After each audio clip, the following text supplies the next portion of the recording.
போராளி மீடியா நேர்களுக்கு வணக்கம். இன்று நம்முடைய அரசியல் விமர்சகர் திரு எடப்பாடி துரைசாமி அவர்கள் இணைந்திருக்கிறார். உங்கள் சார்பாக அவர் வரவேற்போம். வணக்கம் சார். வணக்கம், அனைவருக்கும் வணக்கம் சார். இன்னைக்கு இந்திய நாட்டினுடைய எல்லையில் ஏற்பட்ட, அதாவது எல்லைன்றதை விட எல்லை டு எல்லை, நாமளும் இன்னொரு எல்லையில இருக்கோம். தமிழ்நாட்டினுடைய எல்லைன்றது இந்தியாவுடைய எல்லையா தான் பார்க்கப்படுகிறது. அதே மாதிரி இந்தியாவுடைய நுழைவாயிலாக காஷ்மீர் பார்க்கப்படுகிறது. அந்த இடத்துல வந்து ஒரு அசம்பாவிதம் நடந்திருக்கு. கிட்டத்தட்ட 26 பேர் கிட்ட கொல்லப்பட்டதா செய்தி வந்திருக்கு. 25 இருந்தாங்க, அப்புறம் 26 அப்படி போயிட்டு இருக்கு. ரொம்ப வருத்தப்பட வேண்டிய செய்தி. இந்த நேரத்துல இந்திய அரசுக்கு நாம துணை நிற்கணும். அதே நேரம் இந்த விபத்துக்காக, இந்த விபத்தினுடைய தொடர்ச்சியாக, இந்த விபத்து முன்கூட்டியே அறியாததுனால உள்துறை அமைச்சர் இந்த சம்பவத்துக்காக தன்னுடைய பதவியை ராஜினாமா செய்யணும்னு சொல்லிட்டு தமிழ்நாட்டுல இருந்து ஒரு குரல் வந்திருக்குது. அது வேற யாரும் இல்ல, விடுதலை சிறுத்தைகள் கட்சியினுடைய தலைவர் திரு தொல் திருமாவளவன். இந்த கோரிக்கை நீங்க எப்படி சார் பாக்குறீங்க? சார், பழைய ஒரு திரைப்பட பாடல் இருக்கும். டி.எம். சௌந்தரராஜன் பாடின பாட்டு எம்ஜிஆருடைய திரைப்படம் நினைக்கிறேன். அண்ணாவின் பேர் சொல்லும் காஞ்சியை போல நேருவின் புகழ் சொல்லும் பூமி இது அப்படின்னு காஷ்மீர்ல பாடியிருப்பார். இன்னொன்னு, காஷ்மீர் பியூட்டிஃபுல் காஷ்மீர் அப்படின்னு அன்னைக்கு ஒரு காலத்துல சினிமா ஷூட்டிங் எடுத்துட்டு இருந்தாங்க. இன்னைக்கு அங்க வேற ஷூட்டிங் நடந்துகிட்டு இருக்குது. இன்னைக்கு அங்க யாரும் சினிமா ஷூட்டிங் எடுக்க போகல.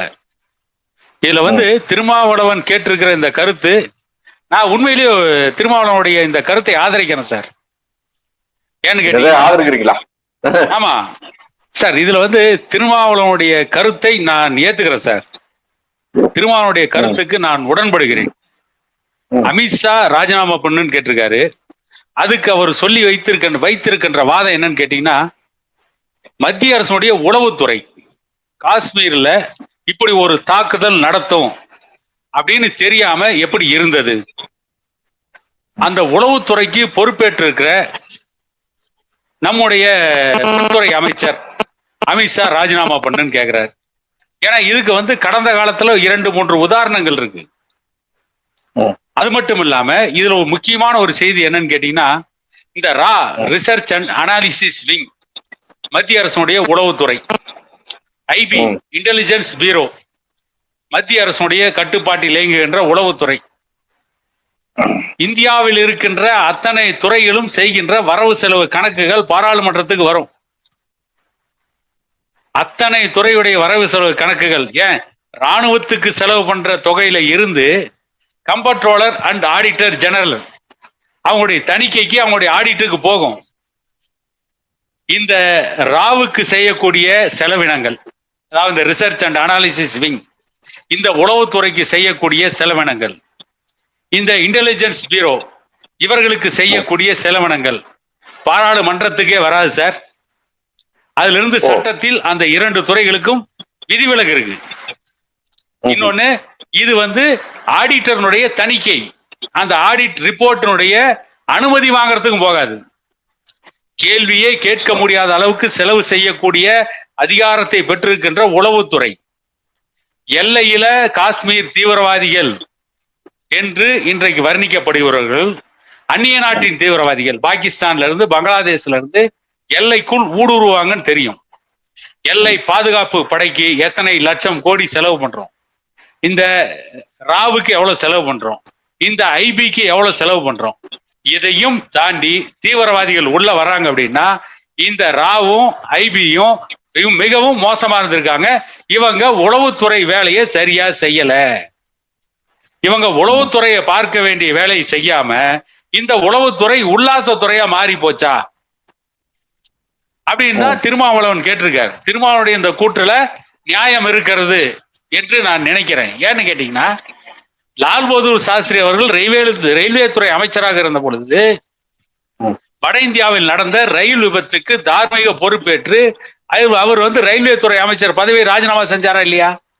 ஆமா செஞ்சாரு. பெரிய அது வந்து ஒரு விபத்து.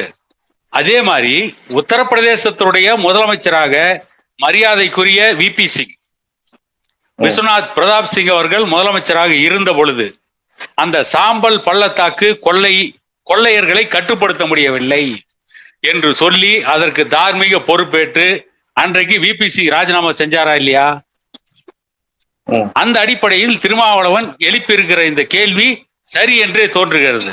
அதே நேரத்தில் திருமாவளவனுக்கு நான் இன்னொரு கேள்வியை முன்னால வைக்கிறேன். அந்த கேள்வி நான் கேட்கிறேன்.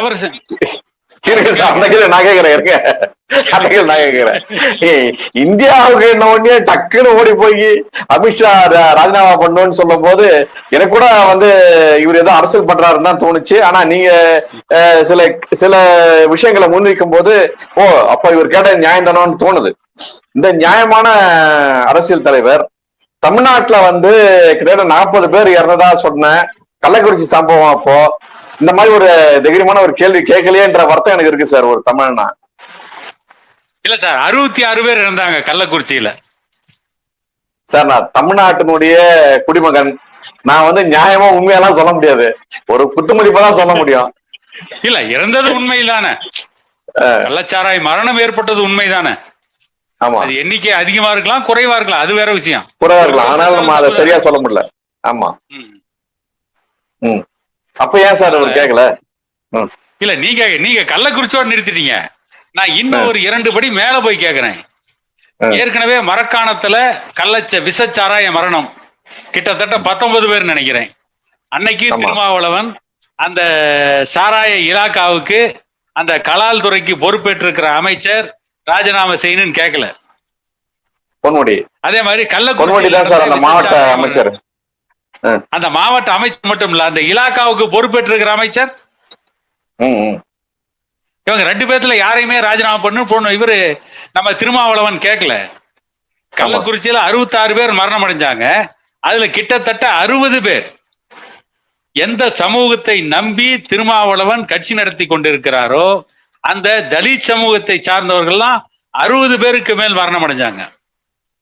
அன்னைக்கு இவர் கேள்வி கேட்கல. அன்னைக்கு அமைச்சர்களை ராஜினாமா பண்ண சொல்லி கேட்கல. அப்பொழுது அமைச்சர் செந்தில் பாலாஜின்னு நினைக்கிறேன், செந்தில் பாலாஜிவோ அல்லது சட்டம் ஒழுங்குக்கு பொறுப்பேற்றிருக்கிற காவல்துறையை கையில் வைத்திருக்கின்ற முதலமைச்சருக்கு அந்த கேள்வி கேட்கல. யாரு? திருமாவளவன் கேட்கல. நீங்க கேட்காம விட்ட இன்னொரு செய்தி இருக்கு தெரியுங்களா?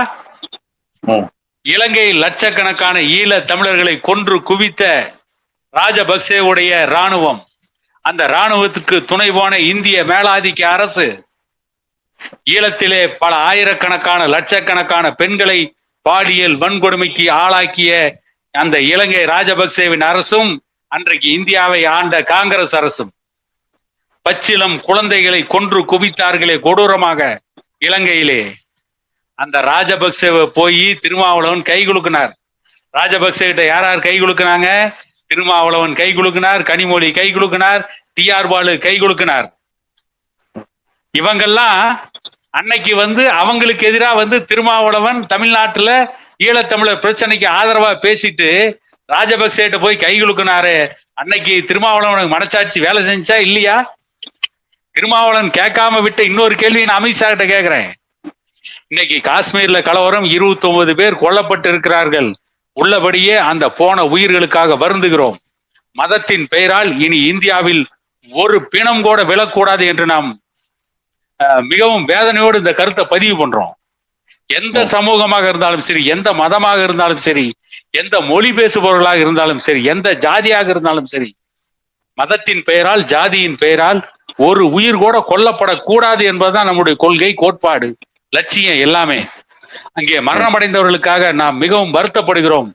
அந்த மரணத்திற்கு காரணமானவர்கள் அவர்கள் யாராக இருந்தாலும் என்ன, பாகிஸ்தான் தீவிரவாதியா இருந்தானே, இந்தியாவில் இருக்கிற தீவிரவாதியா இருந்தானே, அவன் முஸ்லீமா இருந்தானே, இந்துவா இருந்தானே, எவனா இருந்தாலும் அவர்களுக்கான சரியான தண்டனை நீதியின் முன்னால் நிறுத்தி அவர்களுக்கு வழங்கப்பட வேண்டும் அப்படிங்கிறதா நம்மளுடைய மிகப்பெரிய கோரிக்கை. அங்க நடந்த அந்த படுகொலையை பார்த்து நெஞ்சம் பதறி போய் தான் கேட்கிறோம். இதை விட மோசமான படுகொலைகள் மணிப்பூர்ல நடந்ததே, மலைவாழ் மக்கள் மீது நடத்தப்பட்டதே, அவர்களுக்கான சமூக நீதி மறுக்கப்பட்டது என்பதற்காக சமூக நீதிக்காக போராடிய ஒரு மலைவாழ் மக்கள் சமூகத்திற்குள் மிகப்பெரிய சண்டையை மூட்டி வைத்து அதிலே மணிப்பூரை கொந்தளித்ததே. பல மாதங்கள் மணிப்பூரில் பிணங்கள் விழுந்ததே. அன்றைக்கு அமித்ஷா இவ்வளவு அவசரமாக போகவில்லையே, அது ஏன்? காரணம் என்ன? மணிப்பூரில் இறந்தவர்கள் எல்லாம் இந்துக்கள் இல்லையா? அவர்கள் இந்தியர்கள் இல்லையா? இந்த கேள்வி அவங்க நாம கேட்க விரும்புறோம். நம்ம உலகத்தின் எந்த மூலையில் மனிதர்கள் தாக்கப்பட்டாலும், எந்த மதம், எந்த ஜாதி, எந்த மொழி, ரோஹிங்கியா மக்களுக்காகவும் பாட்டாளி மக்கள் கட்சியினுடைய நிறுவனர் ஐயா குரல் கொடுக்கிறாரு. ரோஹிங்கியா முஸ்லிம்கள் கொல்லப்பட்டார்கள், அவங்களுக்கு ஆதரவா குரல் கொடுத்தோம். அந்த இடத்துல நாம இருக்கோம். ஆனா திருமாவளவன் இன்னைக்கு காஷ்மீருக்காக பொங்குகின்ற திருமாவளவன் வரவேற்கிறோம், நாம ஆதரிக்கிறோம். குறைந்தபட்சம் காஷ்மீருக்காக மட்டும் பொங்கினாரு. உளவுத்துறை என்ன செய்கிறது என்ற அவருடைய கேள்வியிலே நியாயம் இருக்கிறது, வரவேற்கிறோம். அதே போல இந்த நியாயத்தை கள்ளக்குறிச்சியில், மரக்காணத்தில், இலங்கையில் நடந்த அந்த பிரச்சனைகளில் காட்டி இருக்க வேண்டுமா வேண்டாமா? இதுதான் நாம எழுப்புற கேள்வி. அதே போல அவர்களுடைய இனம் சார்ந்த பிரச்சனை, குடி தண்ணீர்ல மழை கலக்கும் போதும் அவர் அந்த மாதிரி ஒரு கேள்வி கேட்கல சார். இதுவும் கொஞ்சம் வருத்தமான விஷயம் தான். சரி சார், இது அவங்க கூட்டணி கட்சின்றதால தமிழகத்தை பொறுத்த வரைக்கும் விதிவிலக்கு எடுத்துக்கினாரோ தெரியல. அந்த அந்த அந்த வேங்கை வேல் விவகாரத்தை பலமுறை நாம பேசிட்டோம். இல்ல அதான் சொல்றேன், இவர் கேள்வி கேட்கணும்னா எல்லாத்துக்கும் கேள்வி கேட்டிருக்கணும். இதுக்கு மட்டும் கேள்வி கேட்டது கொஞ்சம் ஆச்சரியமா இருக்குது. ஒருவேளை தேர்தல், தமிழ்நாட்டுடைய தேர்தலை கருத்தில் கொண்டு இப்ப கூட நமக்குள்ள 1000 கருத்து வேறுபாடுகள் அரசியல் ரீதியா திருமாவளவன் இருந்தா கூட இன்னைக்கு அவர் எழுப்பி இருக்கிற கேள்வியை நியாயம்னு நாம ஏத்துக்கிறோம். இதே நியாயத்தை, இதே கேள்விய, அதை போன்ற மற்ற பிரச்சனைகள்லாம் அவர் காட்டுங்கிறதா நம்மளுடைய கோரிக்கை, வேற ஒண்ணும் கிடையாது. இல்ல காட்டுவார் சார், இன்னும் 6 மாசத்துக்கு கண்டிப்பா அவர் காட்டுவார். பார்ப்போம், காட்டினா வரவேற்கிறோம். தேர்தல் நடக்குது சார், தேர்தல் கிடையாது. பேசுவாரா? பேசுவார். தேர்தலுக்காகவாவது பேசுவாராங்கிறதா? பேசுவார் சார், எத்தனை சீட்டுன்னு கன்ஃபார்ம் பண்ற வரையும் அவர் பேசுவார். அடுத்த செய்திக்கு போவோம் சார். இன்னைக்கு நீதித்துறை திமுகவை ஒரு செய்தி 2 செய்தி இல்ல 4 செய்தி மூலமா திணறடிச்சிருக்காங்க. நீதிமன்றத்தினுடைய நடவடிக்கைகள் திமுகவுக்கு ஒரு பேரடியா விழுந்திருக்குது. அத நீங்க செய்தியை பார்த்திருப்பீங்கன்னு நினைக்கிறேன். நம்பர் 1 செய்தி அப்படின்னா, ஐயா துரைமுருகனுடைய வழக்க விரைந்து நடவடிக்கை எடுக்கணும், 6 மாசத்துக்குள்ள அதுக்கான விசாரணையை முடிச்சு தாக்கல் செய்யணும்னு சொல்லிடுறாங்க. இது முதல்ல. 2வது, திரு பொன்முடி அவர்கள் பேசுறதுக்கு ஏன் இன்னும் அவர் மேல இன்னும் பதிவு போடல அப்படின்ற ஒரு கேள்வி வச்சிருக்காங்க. 3வது, நம்ம டாஸ்மாக் ஊழல் பற்றி ஏன் அவரை நம்ம ஜாமீன்ல கொடுத்தோம், ஆனாலும் திரும்பவும் ஏன் உடனே அவர் அமைச்சர் பதவி எடுத்துக்கினாரு, அவருக்கு அமைச்சர் பதவி வேணுமா அல்லது ஊழல்ன்ற விசாரணை வேணுமா அப்படின்ற கேள்வியும் வச்சிருக்காங்க. இப்படி அடுத்தடுத்து 4 பிரச்சனைகள். இதை எப்படி சார் பாக்குறீங்க? சார், நாம என்ன கேட்கிறோம் அப்படின்னு கேட்டீங்கன்னா, துரைமுருகன் மீது சாட்டப்பட்டிருக்கிற குற்றச்சாட்டின் அடிப்படையில் அந்த வழக்கு விசாரணை வேகமா நடத்தும் நீதிமன்றம் சொல்லியிருக்காங்க. வரவேற்கிறோம், வேகமா நடத்துங்க. அவங்களுக்கு குற்றச்சாட்டை நிரூபிக்கப்பட்டால் தண்டனை கொடுங்க, நாம வரவேற்கிறோம். அது சரி. ஆனா அந்த வழக்கு இல்ல வேகமா நடக்கிறது மட்டும் இல்ல சார், அவரை விடுவிச்சுட்டாங்க. ஏற்கனவே விடுவிச்சது தவறு, அவர் மீதான விசாரணையை நீங்க தொடங்கி விரைந்து முடிங்கன்ற மாதிரி பேசிருக்காங்க. சரி, அந்த வழக்குல இருந்து விடுவிச்சிருக்காங்க, திரும்ப வழக்குல உள்ள நுழைச்சிருக்காங்க. இப்படி எத்தனையோ வழக்குகள் மிகப்பெரிய அளவுல இந்த வழக்குல தண்டனை கிடைக்குன்னு எதிர்பார்த்த வழக்கெல்லாம் விடுதலை செய்யப்பட்டிருக்கிறாங்க. நீங்க உதாரணத்துக்கு முன்னாள் முதலமைச்சர் ஜெயலலிதா மேல பரப்பன அக்ரஹாரா சிறப்பு நீதிமன்றத்தில் வழக்கு நடந்தது. அந்த நீதிபதி மைக்கேல் டி குன்கா ஜெயலலிதாவுக்கு தண்டனை கொடுத்தார். அதன் அடிப்படையில் ஜெயலலிதா சிறையில் அடைக்கப்பட்டார், சசிகலா, இளவரசி எல்லாம் சிறையில் அடைக்கப்பட்டு அன்றைக்கு முதலமைச்சர் பதவியை ஜெயலலிதா ராஜினாமா பண்ணாங்க. அதுக்கு பின்னால என்னாச்சு? நீதிபதி குமாரசாமி எதை பார்த்தார், என்ன வாங்கினார் நமக்கு தெரியாது, ஒவ்வொருத்தரும் ஒவ்வொரு கருத்தை சொல்றாங்க. அவர் ஜெயலலிதா, சசிகலா எல்லாத்தையும் மேல்முறையீட்டு வழக்குல அவங்களை விடுதலை பண்ணிட்டாரு. திரும்பவும் ஜெயலலிதா முதலமைச்சர் ஆனாங்க. ஆகவே இந்த துரைமுருகன் வழக்குல என்ன நடக்குதுன்னு பொறுத்திருந்து பார்ப்போம். இன்னைக்கு முகாந்தர் இருக்கு, விசாரிங்கன்றாங்க. ஏற்கனவே இல்ல, அவர் அந்த வழக்குல இருந்து விடுவிச்சிட்டாங்க. ஆளாளுக்கு ஒவ்வொரு தீர்ப்பை கொடுத்துட்டு இருக்காங்க. இந்த மேல்முறையீடு, இந்த இறுதி தீர்ப்புலாம் என்ன வருதுன்னு பார்ப்போம். அதுக்கு பின்னால் அது என்னன்றது கேட்போம். அது பொன்முடிய ஒரு வழக்குல ஏன் வழக்கு பதிவு செய்யலன்னு கேட்டிருக்கிறாங்க. இன்னொரு பக்கம் வேற ஒரு தீர்ப்பு கொடுத்தா செய்தி வருது. இதே நீதிமன்றம் 2 விதமான தீர்ப்புகளை, 2 விதமான பார்வைய பொன்முடி மேலையும் துரைமுருகன் மேலையும் காட்டிட்டு இருக்கு. இது ஒரு பக்கம். இன்னைக்கு செந்தில் பாலாஜிக்கு உங்களுக்கு மந்திரி பதவி வேணுமா இல்ல ஜாமீன் வேணுமா? அப்படின்னா என்ன, நீங்க மந்திரியா இருக்கணும்னா உங்க ஜாமீனை ரத்து பண்ணிடுவோம். இல்ல ஜாமீனை ரத்து பண்ண கூடாதுன்னா மந்திரி பதவி ராஜினாமா பண்ணுங்கன்னு தான் அர்த்தம். எதுக்கு சொல்லுது நீதிமன்றம்? நான் இதுல வந்து நீதிமன்றம் இன்னொரு கருத்தை சொல்லியிருந்தா ரொம்ப சிறப்பா இருக்கும்னு நினைக்கிறேன். என்னன்னு கேட்டீங்கன்னா, கிட்டத்தட்ட 1000 கோடி ஊழல் நடந்ததாக ஆதாரபூர்வ குற்றச்சாட்டு. 1 லட்சம் கோடி ஊழல் நடந்திருக்கு சார். நாம வந்து நீதிமன்றத்தை பொறுத்த வரைக்கும் இப்படி கொடுத்திருந்தா நல்லா இருக்கும்ன்ற ஒரு முன்வடிவு கூட நம்ம கொடுக்க முடியாது, கொடுக்க கூடாது. இல்ல நாம முன்வடிவு நீதிமன்றத்துக்கு நாம உத்தரவு போடுற இடத்துல இல்ல. நீதிமன்றம் கொடுக்கிற தீர்ப்பை வந்து ஏத்துக்கிறதா எல்லா குடிமகனுடைய இதுவும். நாம என்ன நினைக்கிறோம்னா, இந்த இந்த டாஸ்மாக் துறையே தேவையில்லையே. 1000 கோடி ஊழல் நடந்திருக்குது, 1 லட்சம் கோடி ஊழல் நடந்திருக்கும்னு வந்து அவங்களுடைய கருத்தை சொல்லியிருக்காங்க. கடந்த 4 ஆண்டுகள்ல இவ்வளவு மோசமா ஊழல் நடக்கிற அந்த சாராயத்தை குடிச்சு என்ன ஆக போகுது, பேசாம அந்த டாஸ்மார்க்க மூடிடலாமே அப்படின்னு நீதிபதிகள் தன்னோட கருத்தை பதிவு செஞ்சிருந்தா இன்னும் நல்லா இருந்திருக்கும். ஏன்னா அது இல்ல 4வது கேஸ். இன்னைக்கு நான் வந்து ஏற்கனவே 3 விஷயம் சொன்னேன், இத சொல்லிடுறேன் சார். 3 தீர்ப்பு, 3 செய்தி நான் சொன்னேன். ஒண்ணு வந்து துரைமுருகன் வந்து அவருடைய விசாரணையை விரைந்து பண்ணணும்னு. 2வது நம்ம பொன்முடிக்கு மேல ஏன் கேஸ் போடல அப்படின்னு. 3வது நம்ம டாஸ்மாக் உடைய அமைச்சர் செந்தில் பாலாஜி மேல அவருக்கு ஜாமீன் வழங்குந்து அவர் மந்திரி பதவி ஏற்பதற்காக இல்ல, அவர் மந்திரி பதவி ஏற்பதனால் இந்த விசாரணையுடைய வேகம் வந்து தடைபடும். அதாவது சாட்சிகள் கலைக்கப்பட வாய்ப்பு இருக்குது தன் அதிகாரத்தை பயன்படுத்தி. அதனால எது வேணும்ன்றது கேள்வியை அவங்க வச்சிருக்காங்க. அதுக்கு அடுத்து இன்னொரு தீர்ப்பு இன்னைக்கு நடந்திருக்குது. அது என்னன்னா, தமிழக அரசு டாஸ்மாக்ல வந்து அமலாக்கத்துறை ஆய்வு பண்ணது அது அதிகார வரம்பு மீறி பண்ணாங்க. அங்க ஊழியர்களை வந்து பணி செய்யும் போது இரவு முழுக்க அவங்க தூங்க விடாம விசாரணை பண்ணிருக்காங்க அப்படின்ற ஒரு வழக்குல நீதிமன்றம் என்ன சொல்லியிருக்குன்னா, இந்த மாதிரி விசாரணை இப்படிலாம் இருக்கும், அவங்க வந்து விசாரணை பண்ற தப்பே கிடையாது, தொடர்ந்து அவங்க வந்து விசாரணை பண்ணணும் அப்படின்னு சொல்லி தமிழ்நாடு அரசனுடைய மேல்முறையீட்டு மனுவை ரத்து பண்ணிருக்காங்க உச்ச நீதிமன்றம். இப்போ இந்த நீதிமன்றங்கள் தொடர்ந்து மாநில அரசனுடைய அமைச்சர்கள் அல்லது மாநில அரசனுடைய நடவடிக்கைகளை விமர்சிப்பதை நீங்க எப்படி பாக்குறீங்க? அததான் என்னுடைய கேள்வி. இந்த திமுக ஆட்சி ஆள்வதற்கு தகுதி இல்லாத ஒரு ஆட்சியாளர்கள் சொல்லுது நீதிமன்றம். அப்படிதான் நினைக்கிறேன். இவங்களுக்கு ஆள்வதற்கு தகுதி இல்லை, இவங்களுக்கு இருக்கிற ஒரே தகுதி சாராயம் விற்கிறது, ஊழல் பண்றது, லஞ்சம் வாங்குறது, அதை மறைக்கிறது, நீதிமன்றத்துக்கு போய் அதுக்கு சல்ஜாப் சொல்றது, நீதிமன்றத்தை ஏமாத்துறது, இதை மட்டும் தான் இந்த ஆட்சி பண்ணிட்டு இருக்குதோ அப்படிங்கிற சந்தேகம் தான் எழுது. அமலாக்கத்துறை போய் விசாரணை பண்ணுது, யாரையும் அமலாக்கத்துறை கட்டி போடலையே. அமலாக்கத்துறை வேலை என்ன சார்? அமலாக்கத்துறை வேலையை விசாரிக்கிறது தானே. முறைகேடு நடந்தா அதை போய் கண்டுபிடிக்கிறது தானே அமலாக்கத்துறை வேலை.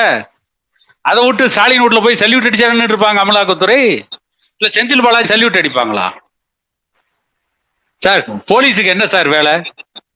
பஸ் ஸ்டாண்ட்ல ரோது போற ஒருத்தன் பொண்ணுகிட்ட கலாட்டம் பண்ணானா அந்த கலாட்டம் பண்றவனு போலீஸ் 2 அரை விடத்தான் செய்வான். அடிக்கிறத நீங்க தவறுன்னு சொல்லலாம், ஆனா அந்த நேரத்துல என்ன பண்ணுவான் போலீஸ்? அந்த பொண்ணோட அப்பனா அண்ணனா இருந்தா 2 அரை விட மாட்டானா? அதான அந்த போலீஸ் செய்வான். உடனே ஆஹா, பஸ் ஸ்டாண்டில் பெண்ணிடம் தகராறு செய்த வாலிபரை போலீஸ் தாக்கலாமா அப்படின்னு கேட்டோம்னா அது எவ்வளவு மோசம். ஆமா, அதான திமுக பண்ணிட்டு இருக்கு. நீ வந்து உனக்கு உன் மீது குற்றச்சாட்டு செந்தில் பாலாஜி, நீதிமன்றம் ஜாமீன் கொடுத்திருக்கு. கிட்டத்தட்ட 400 நாட்களுக்கு மேல் ஜாமீன்ல இருந்து வெளியே வர. இதுல உன்ன வேற எல்லாம் தியாகின்னு வேற சொல்லிட்டான் செந்தில் பாலாஜி. திமுகவுல தியாகிகளுக்கு திருடர்களுக்கே வித்தியாசம் தெரியல போல் தெரியுது. அங்க திருடெல்லாம் தியாகி ஆகுறான், தியாகி எல்லாம் திருடன் ஆகுறான். இதுதான் திராவிட மாடல் சார். இந்த கோயம்புத்தூர்ல அரசு சார்பில் முடிச்சிடுறேன். அதாவது அப்ப திராவிட மாடலுக்கு திருட்டு மாடலுக்கும் என்ன வித்தியாசம் கேட்டா ரெண்டும் ஒன்னா அப்படின்ற சந்தேகம் மக்களுக்கு வருது இல்ல. நீ ஜாமீன் வாங்கின, ஜாமீன் வாங்கி நீ வீட்டுல உட்காந்து கேஸ போய் மீட் பண்ணும், கேஸ சந்திக்கணும் சார்.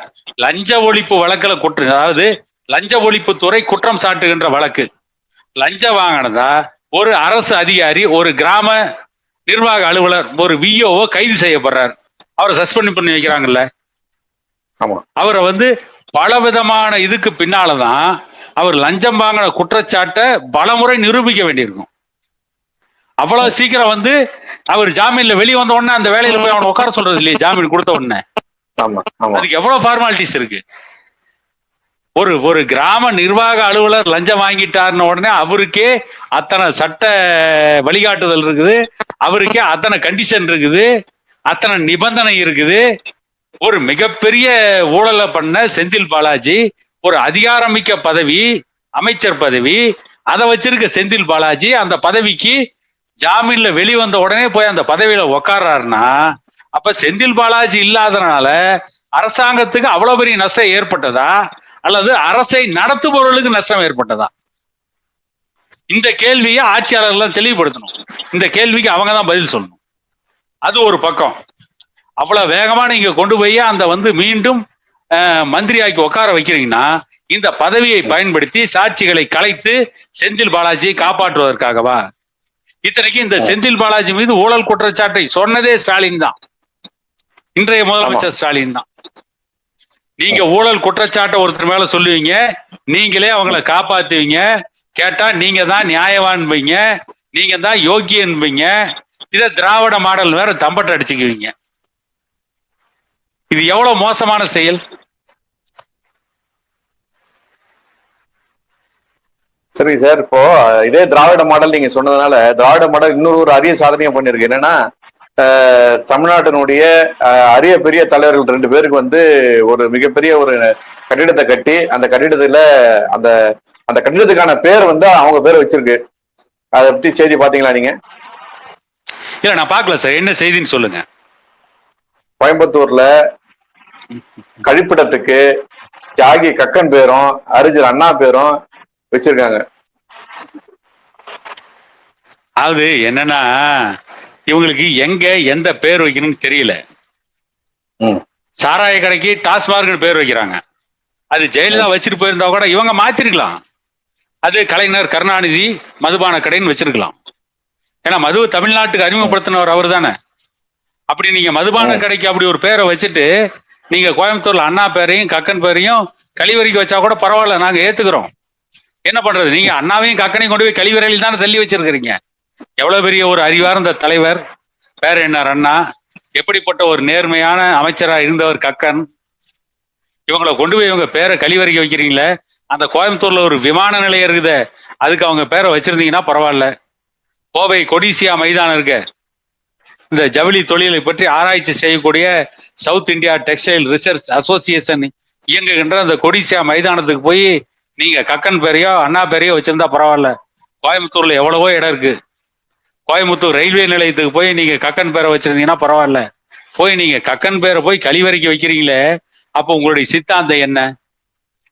இப்ப உங்களை வந்து இன்னைக்கு முதலமைச்சரா உட்கார்றதுக்கு காரணமா இருந்த பேரறிஞர் அண்ணா, கலைஞர் கருணாநிதி, அவருக்கு பின்னால் அவருடைய மகன் ஸ்டாலின், அவருடைய மகன் உதயநிதி ஸ்டாலின், நீங்க எல்லாம் முதலமைச்சர், அழகிரி அமைச்சர், முரசொலி மாறன் மத்திய அமைச்சர், கலாநிதி மாறன் மத்திய அமைச்சர், கனிமொழி இன்றைக்கு நாடாளுமன்ற குழு தலைவர், MP, கனிமொழிக்கு மிகவும் வேண்டப்பட்ட ராசா மந்திரி, கலாநிதி மாறன் அமைச்சர் இல்ல சார், தயாநிதி மாறன் தான் அமைச்சர். தயாநிதி மாறன் அமைச்சர், ரைட்டு. கலாநிதி மாறன் சன் டிவியினுடைய முதலாளி, அதான் முதலாளி, அதிபர், எப்படி வேணாலும் வச்சுக்கலாம். இப்படி எல்லாம் வந்து நீங்க எல்லாம் இவ்வளவு பெரிய உயர்ந்த பதவிகள், திருவாரூர்ல இருந்து சேலம் மாடர்ன் தியேட்டர்ஸுக்கு கதை வசனம் எழுத வருகின்ற பொழுது கலைஞர் கருணாநிதியுடைய சொத்து மதிப்பு என்ன தெரியுமா? கட்டியிருந்த வேட்டி, மேலே போட்டிருந்த சட்டை, அதற்கு மேல் போட்டிருந்த ஒரு துண்டு, சட்டை பையிலே ஒரு மர பேனா. திருக்குவளையில் இல்ல சார், இதோட திருக்குவளையில இருந்து சேலம் மாடர்ன் தியேட்டர்ஸுக்கு கதை வசனம் எழுத வந்த கலைஞர் கருணாநிதியினுடைய குடும்பத்திற்கு இன்னைக்கு தென்னிந்தியாவில் இருக்க விண்ணுலகிலிருந்து மண்ணுலகம் வரை லட்சக்கணக்கான கோடிக்கு அதிபதியா இருக்கீங்களே, இதுக்கு காரணமான அண்ணா பேரை கொண்டு போய் நீங்க கழிவறைக்கு வைக்கிறீங்களே, இதை விட ஒரு கேடுகட்ட ஒரு ஆட்சி, இதை விட ஒரு கேடுகட்ட ஒரு நன்றி கெட்டத்தனம் இருக்குமா? இதைத்தான் அன்னைக்கே திருவள்ளுவர் சொல்லிட்டு போயிட்டாரு. என் நன்றி கொன்றார்க்கும் உய்வுண்டா உய்வு செய் நன்றி கொன்ற மகருக்குன்னு சொல்லிட்டு போனார். நமக்கே இவ்வளவு நெஞ்சம் குமுறுது, திமுக கொஞ்சம் கூட யாருக்கு நெஞ்சம் குமுறவே இல்லையா? நீங்க அண்ணாதுரையுடைய பேர் இப்படி இங்க வைக்கலன்னு நீங்க வருத்தப்படுறீங்க. கக்கன் பேரை வச்சுக்கிறாங்க. இப்ப நியாயமா யார் குளிச்சிருக்கணும் சார்? காங்கிரஸ் வச்சிருக்கணும், திமுக வச்சிருக்கணும். மவுண்ட் ரோட்ல நேரத்துக்கு ஸ்ட்ரைக் பண்ணிருக்கணுமா இல்லையா சார்? திமுக விடுங்க, திமுக சார், திமுக தெரியும் சார். அண்ணாதுரை நீங்க சொல்றதுக்கு ஒரு பார்வை தான் நீங்க பொதுவா சொல்றீங்க. அண்ணாதுரையுடைய இன்னொரு பார்வை திமுகவுக்கு தெரியும், ஸ்டாலினுக்கு தெரியும், மத்த அமைச்சர்களுடைய சகாக்களுக்கும் அண்ணாதுரையுடைய நடவடிக்கை என்னன்னு தெரியும். அதனால கூட அவங்க ஒத்துட்டு இருப்பாங்க. இல்ல நீங்க ரொம்ப நீங்க அண்ணாதுரை உயர்த்தி பேசலாம் ஏத்துக்க முடியாது. இல்ல அண்ணாதுரையுடைய ஒரு பார்வையே ஸ்டாலினுக்கு தெரியாது. இல்ல நான் அதனாலதான் சொல்றேன், பார்வை இல்ல, ஒரு பார்வையே ஸ்டாலினுக்கு தெரியாது சார். நீங்க எப்படி கூட்டி கழிச்சு பார்த்தாலும் அண்ணா ஒரு சிறந்த தலைவருங்களை எனக்கெல்லாம் மாற்றுக்கிறது கிடையாது. அது அண்ணா மேலேயும் சில குற்றச்சாட்டுகள் இருக்கு. குற்றச்சாட்டுக்கு ஆளாவாத அரசியல் தலைவர்கள் யாருமே கிடையாது. எல்லார் மேலேயும் ஒன்று ரெண்டு குற்றச்சாட்டு இருக்கதான் செய்யும். இன்னைக்கு இருக்கிற கலைஞர், ஏற்கனவே இறந்த கலைஞர் கருணாநிதி, இன்னைக்கு இருக்க ஸ்டாலின், உதயநிதி ஸ்டாலினை விட அவர் 1000 மடங்கு உயர்ந்தவர். அதுல எனக்கு மாற்றுக்கிறது இருக்கட்டும் சார். நீங்க நான் ஒத்துக்கிறேன், நீங்க அண்ணாதுரை சிறந்தவர் ஒத்துக்கிறேன். எனக்கு இதுக்கு பதில் சொல்லுங்க சார். சார் எனக்கு ஒரு நிமிஷம் பதில் சொல்லுங்க. நான் வேணாம் சார், நான் கேட்க மாட்டேன் சார். இல்ல நான் கேட்க மாட்டேன். நீங்க எவ்வளவு சொன்னாலும் இல்ல நான் என்ன சொல்லிடுறேன், மாற்று கருத்து உள்ள நானே அண்ணாவை சிறந்த தலைவர் சொல்றேன். நீங்க அண்ணாவை தான் திமுகவை உருவாக்கினார் வழிகாட்டின்னு சொல்ற. நீங்க அண்ணாவை எந்த அளவுக்கு அசிங்கப்படுத்துறீங்கன்னு கேக்குறேன், வேற ஒண்ணும் இல்ல சார். அவங்க ஏற்கனவே அண்ணாதுரைக்கு நிறைய பண்ணிட்டாங்க. சென்னையில இருக்கக்கூடிய ஒரு பெரிய நூலகத்துக்கு அண்ணாதுரையுடைய நூற்றாண்டு நூலகம்னு பேர் வச்சிருக்காங்க. ஆமா, அண்ணா சாலையில அண்ணா சென்னையுடைய முக்கிய சாலையான அந்த சாலைக்கு அண்ணா சாலைன்னு பேர் வச்சிருக்காங்க. மாத்தினாங்க.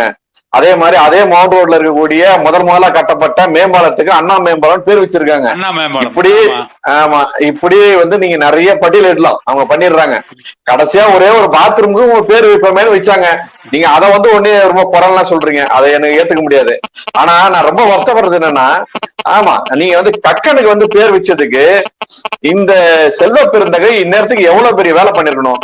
செல்வ பெருந்தகை இந்த நேரத்துல காங்கிரஸ் இந்த விஷயத்த எவ்வளவு பெரிய விஷயமா கையில எடுத்திருக்கணும், எவ்வளவு பெரிய விஷயம் பண்ணிருக்கணும் சார். இதே ஒரு அதிமுக தலைவரை யாருன்னா அப்படி பண்ணியிருந்தாங்கன்னா 4 பேர் தீ குளிச்சிருப்பான். நீங்க எழுதி வச்சுங்க, 4 பேர் தீ குளிச்சிருப்பான். அதுல தீ குளிக்கலாம் கூட 2 பஸ்ஸாவது கண்ணாடி உடைச்சிருப்பானுங்க. அப்படி எல்லாம் செய்வாங்க, செஞ்ச வரலாறு இது. செய்யணும்னு நான் சொல்ல, அது என்னுடைய வேலை கிடையாது. ஏன்னா இல்ல சார், இல்ல இன்னொன்னு இப்ப சொல்லிடுறேன். ஜெயலலிதாவை டான்சி நிலப்பேர ஊழல் வழக்குல நீதிமன்றம் தீர்ப்பு கொடுத்தப்ப கோவை வேளாண்மை பல்கலைக்கழக மண்ணூரி மாணவிகளை 3 பேர் உயிரோட தீ வச்சு கொளுத்துனீங்க தானே. அதனால பஸ் கண்ணாடி உடைக்க மாட்டாங்களா? அதனால இதெல்லாம் அதிமுக அவங்க தலைவர்கள் அப்படி பண்ணியிருந்தா உணர்ச்சி வசப்பட்டிருக்கும். இது காங்கிரசுடைய தலைவர்ன்றதுனால, அதுவும் தேசிய காங்கிரசுடைய தலைவர்ன்றதுனால அந்த கட்சியுடைய தலைவர் என்ன பண்றாருன்னு தெரியல. ஒரு கட்டண குரலாவது குத்தாரா, இல்ல அதுக்கு அந்த கட்சிக்கு ஒரு 4 எம்எல்ஏ இருறான், அந்த 4 எம்எல்ஏ இன்னத்துக்கு இறங்கி ஏதாவது ஒரு போராட்டம் அறிவிச்சாங்களா, இல்ல என்ன பண்ணாங்கன்னே தெரியல. இது நீங்க இவ்வளவு நேரம் நீங்க அண்ணாதுரைக்கு பேசுறீங்க. அண்ணாதுரையை கூட நான் ஏத்துக்க முடியாது சார். ஏன்னா அவருடைய இன்னொரு பகுதின்றது அண்ணா ஒரு மயக்க நீக்க மருந்துன்ற அண்ணாவுடைய நெருங்கிய நண்பர் எழுதின ஒரு புத்தகம் இருக்குது. நீங்க முடிஞ்ச அந்த புத்தகத்தை படிச்சீங்கன்னா அண்ணாவுடைய நடவடிக்கைகள், அண்ணா எப்படி அரசியல் வந்தான்றதெல்லாம் தெரியும். நான் அந்த புக்கை படிச்சதுனால எனக்கு அதுல ஒரு பெரிய ஈர்ப்பு இல்ல. அண்ணா ஒரு சிறந்த தலைவர், ஒரு சிறந்த பேச்சாளர், அதுக்கு எனக்கு மாற்று கருத்து கிடையாது. ஆனா அதை விட மிக அற்புதமான தலைவர் கக்கன். கக்கன் உடல்நல குறைவா மருத்துவமனையில பத்திருக்கும் போது அந்த மருத்துவமனைக்கு அன்னைக்கு இருந்த முதல்வரா இருந்த மதிப்பிற்குரிய ஐயா எம்.ஜி. ராமச்சந்திரன் அவர்கள் அந்த மருத்துவமனைக்கு போகும்போது அவர் காதுல இந்த செய்தி போது கக்கன் கூட இங்கதான் இருக்காராம் அப்படின்னு சொல்லிட்டு அவர் எங்க இருக்காருன்னு சொல்லிட்டு அவர் பெட் எல்லாம் பாத்துட்டு போயிருக்காரு. கீழே பார்த்தா அவர் பாயில சுண்டு பத்துட்டு இருக்கிறாரு, சட்டம் கூட இல்லாம. பார்த்தவர் கண்கலங்கி போய் அவர்கிட்ட பேசி அவர் உடனே அதுக்கான சிறந்த மருத்துவம் எல்லாம் பண்றேன்னு கேட்க போய் எனக்கு அதெல்லாம் கூட ஒண்ணும் தேவையில்லைன்னு அவர் ரொம்ப எளிமையா அவர் பதில் சொல்லி போயிருக்காரு. அவ்வளவு பெரிய மனுஷன். அந்த மனுஷனுடைய பேரை அந்த அந்த கழிப்பறைக்கு வச்சுக்கிறதுலாம் சார் ரொம்ப இந்த இந்த திராவிட மாடல் எங்க போய் முடியுது? இது யார் ஐடியா கொடுத்தாங்க? ஐடியா இப்ப எழுதுனான ஒரு ஆர்டிஸ்ட், அவனுக்கு கூடமா சார் அந்த அந்த எண்ணம் அவனுக்கு தெரியல. இது எழுதலாமான்ற கூட ஒரு சாதாரண பட்சம் கூட அதை ஒத்துக்க மாட்டான் சார். சார் அதாவது நாடாண்ட இவங்களுக்கே தெரியல, எழுதுறவனுக்கு என்ன சார் தெரியும்? அவன் எழுதுனாதான் அவனுக்கு பிழைப்பு, எழுதுனாதான் அவனுக்கு அடுத்த வேளை சாப்பாடு. என்ன சார் பண்றது? நம்ம வந்து இல்ல இதை கொடுத்தான், கலிப்படத்துல எழுதுறான்னா எழுதிட்டு போயிட்டான், அவ்வளவுதான். அவன் காசுக்காக எழுதிட்டு போயிட்டான். ஒரு சாமானியனா ஒரே ஒரு சாமானியனா நம்மளுடைய குறைகளோட தான் பேச முடியுது. இல்ல ஒரு விஷயத்த நான் இறுதியா பதிவு பண்ணிடுறேன். செல்வ பெருந்தகை வந்து போராடலன்னா அதுக்கு வேற ஒரு காரணம் இருக்கு சார்.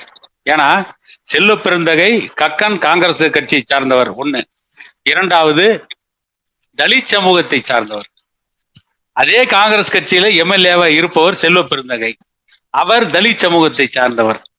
அவர் தான் மிக வேகமா குரல் கொடுத்திருக்கணும். உண்மையிலேயே ஒரு தலித் சமூகத்தினுடைய தலைவராகவும் காங்கிரஸ் கட்சியில மந்திரியாகவும் இருந்த கக்கனுக்காக முதல்ல வீதியில் இறங்கி போராடி இருக்க வேண்டியவர் செல்வ பெருந்தகை.